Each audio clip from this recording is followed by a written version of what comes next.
everybody. How are you? How are you? My name is Wayne. You are watching Inside Fairlawn, and today we are here, the Maurice M. Pine Public Library. Why? Because there's an opening artist reception today. We have a new show here on the Pine Gallery, so let's go inside and see what's going on. Okay, this is the show that's starting today.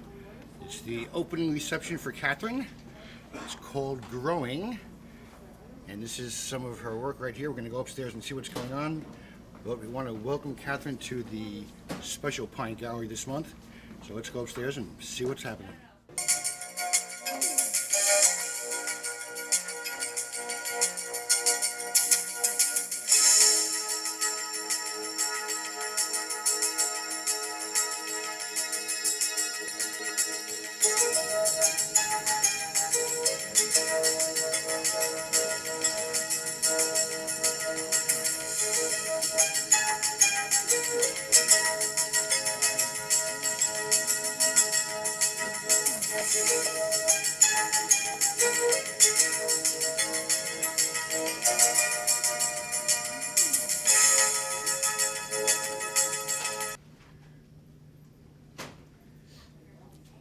One of the fun things I love to do is have an opportunity of chatting with the artist, and I think that's you. I hope so. You hope so, yes.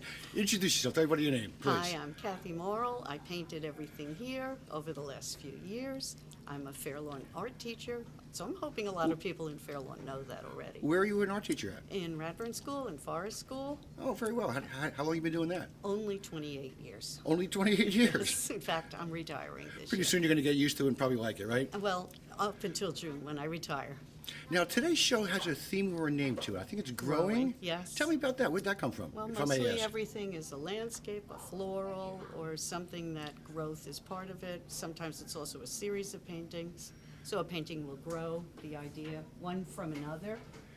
Now, I'm looking at a very interesting one here. I think it's, you called it Mirrors, I believe? Mirror Clear. Mirror Clear. It's a landscape. It's a and landscape. It's based on a scene I saw in the Nature Center behind Lindcrest School. Really? Yes. Let me ask you something. When you see something like that, do you try to just keep the image in your head and then go back to the studio? Do you do any work No, right I there? do lots of photos. I Lots work of from photos. That's how you do it? I take lots and lots and lots of photos, and then I combine them in my own way. How's that? Is that a challenge sometimes for you? It's fun. It's fun. I like Love that it. answer. That's fun. What am I looking at? Is this oil, acrylic? What is it? This is oil. Oil. Most of what's here is oil, a few watercolors, and one colored pencil. Well, you know what? I'm going to give people a chance to see the perspective. This is a nice size one here. Yeah, it's 3 feet by 4 feet. 3 feet by 4 feet. Yeah. Wow. Let me follow you to another one of your favorites so we can talk about it. Go ahead. Sure. Pick one out. Okay, now, I'm not quite sure yet. I see palm trees. This is not Fairlawn. This is not Fairlawn? No. I can't remember when I saw a Fairlawn with palm trees anyway. You're probably right about that. Where is this one? Nice and loud. This is from the west coast of Florida. West coast of Florida. And this is kind of the exact opposite of the other one in that it's pretty realistic, and the other one was pretty abstract. Actually, isn't that part of your concept to go from real to abstract a little bit? Totally correct, yes. Do you decide that before or in the middle or after? Or does that change Sometimes around? It does. It's variable. Sometimes I may start with the concept, but the painting takes on a life of its own. This is so nice. Were you actually at this place? No, my daughter, Your daughter was. who is an interior designer, was working in this house and sent me the photos, and I was so inspired, I said, I have to paint it, and so I did. Did you ever get to the point where you were working on something and then you got sort of like an artist block, you stopped and you had to come back? Does that ever happen? I've heard about that sometimes. But not a lot. Not a lot? I've spent much of my career not doing my own artwork. Not doing your own artwork. Well, What I does that had mean? other jobs. I Oh, raised I see. my daughter. I Okay. didn't have the time. And now she's grown up and successful in her own right. And I have time. And so I'm full of ideas and no block. I Just do not see enough an time. overwhelming theme of like landscaping and flowers, which I think are Yes. beautiful. Great colors. You're very. Yes. Can I stand over there with that one? Sure. Because I love the colors over there. It's nice size over here. Go ahead, you follow me, and then I'll stand and have you right over here. This is so nice. I love colorful things, and this since we're sort of getting into our spring mode in town and all over. Do you tell me a little bit something about this one? This was a bouquet that I don't remember why I had it, whether it was for an event or I just had a bouquet. Get a little closer to I it, took please. a lot of photos of it. Okay. And I combined them to make this painting. I took one element from one photograph and another element from another photograph, put them together to make this. So you actually were a florist in another life to know where flowers get together, huh? Is that how that goes? I like flowers. A little bit? Actually, I was a textile designer. Oh, you? Before. But I do see bright. Another one. Just go in the corner here, just for a minute, This is Kathryn. actually my last painting I did. This is the last painting The you did. latest, yes. This The is latest. Tell me about this one. Nice and loud. This is a kind of flower called an alstroemeria. In real life, they're fairly tiny, but I make them large. And Are those the actual colors of the flowers too? no, the ones that appear orange in the photograph were white, Okay. and I just changed them. I think that's artist liberty. Isn't that something called like that, or Poetic license. poetic with a license? I think brush. that's fabulous. Yeah, I would assume that you mentioned that this is your last one that you did, or the most recent. latest, right? So what we have is a little bit of a history in the gallery today, Yeah, going back a few I have years. several. Oh yes, about since 2000 and. Show me your oldest one. We're talking about this is one of the semi-oldest ones. Right. This is also a landscape based on the nature center behind Lindcrest School, too. And I completely made up the colors. I did not photograph this in the fall. It looks like fall. I was going to say, it's a full image. So what actually was it when you were looking at it? It was just green. Just green? Yeah, green. So your eye came up with colors. Yeah. That sounds like, that's great. Yeah, so I created the palette to make it more of an abstract.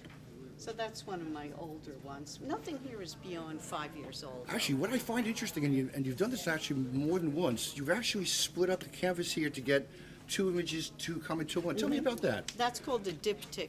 Say that again? I always get the spelling wrong. I think it's Diptych.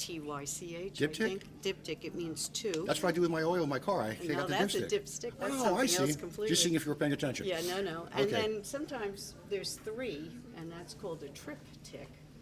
But I don't- Why this format sometimes? And nice and loud so I can hear you. Just for a different concept, just for a different way of depicting the same material, but not just as a one canvas, but as a multi. All right, now here's a question. Do you actually start both at the same time, or do you do one knowing what you're going to do for the second one?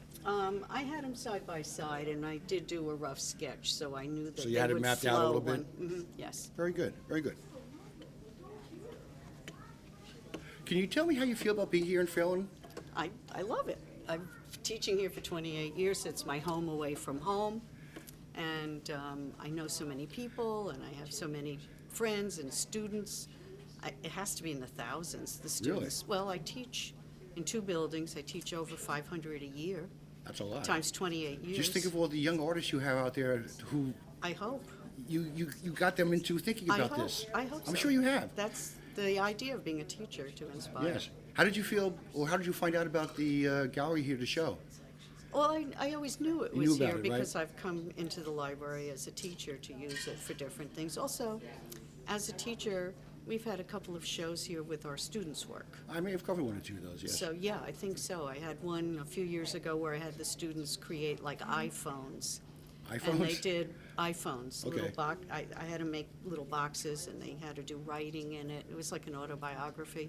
That was downstairs in the Very well. junior library. How do you feel about a guy with a cowboy hat and a camera talking to you? No problems. You're okay with that? Oh, I like Happy. you so much. Happy, Do you know how happy. long the show's running until? Yeah, till the end of April.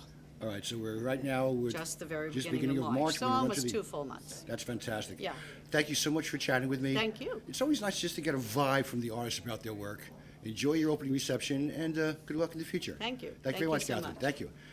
Folks, just as a reminder again, we're on the second floor, Maurice M. Pine Gallery.